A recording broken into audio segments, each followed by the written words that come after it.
In the decades following the Civil War, the United States entered an age of transformation so powerful that two industries came to dominate nearly every aspect of national life: oil and steel. Together, they fueled factories, powered transportation, built cities, and shaped politics. For a time, America was not just influenced by oil and steel, it was ruled by them. The roots of this rule lay in industrialization. New technologies, expanding railroads, and vast natural resources turned the United States into an industrial giant. Oil lit homes, powered machines, and later fueled engines. Steel became the backbone of modern infrastructure, forming bridges, railways, skyscrapers, and ships. Whoever controlled these resources controlled the future. In oil, no name loomed larger than John D. Rockefeller. Through his company, Standard Oil, Rockefeller transformed a chaotic industry into a tightly controlled system. He secured secret discounts from railroads, undercut competitors' prices, and bought out rivals who could not survive his tactics. By the 1880s, Standard Oil controlled the vast majority of oil refining in the United States. Supporters argued that Rockefeller brought efficiency and stability. Critics saw something darker: a monopoly that crushed competition and dictated prices. Steel told a similar story. Andrew Carnegie built the most powerful steel empire in the world by mastering efficiency and scale. Through vertical integration, Carnegie controlled every stage of production, from iron ore mines to railroads to steel mills. This allowed him to produce steel more cheaply than anyone else, flooding the market and driving competitors out.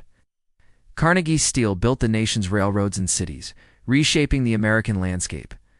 But behind the progress was hardship.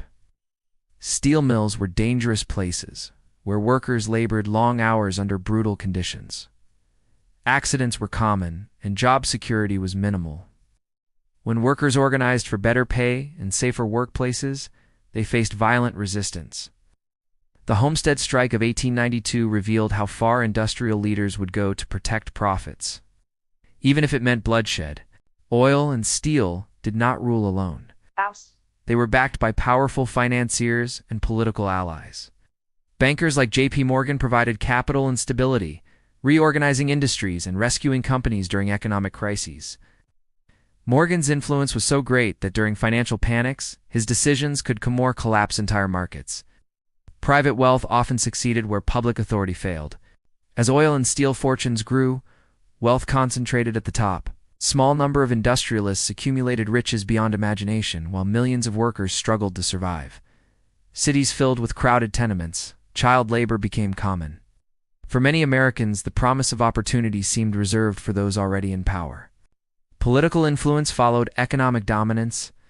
Oil and steel companies funded campaigns, lobbied lawmakers, and shaped legislation.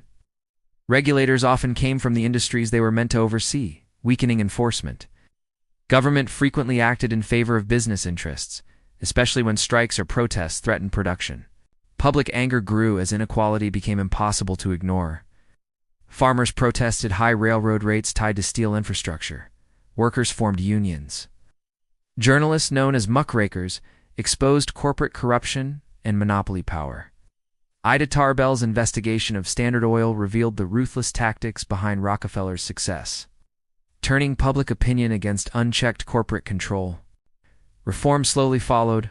Antitrust laws like the Sherman Act sought to limit monopolies, though enforcement was initially weak. During the Progressive Era, the federal government began to challenge corporate power more aggressively.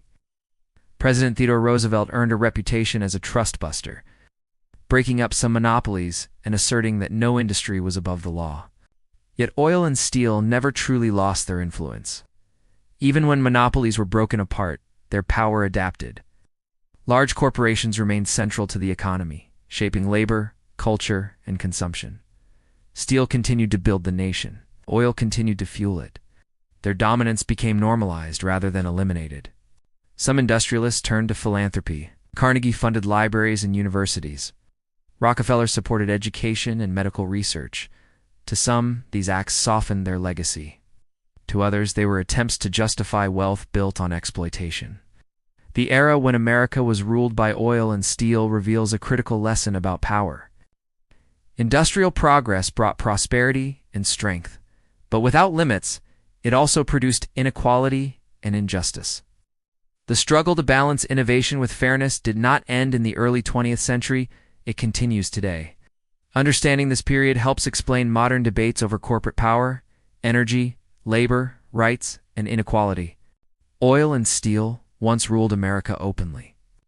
Their legacy still shapes the nation's economy and its future, reminding us that who controls resources often controls society itself.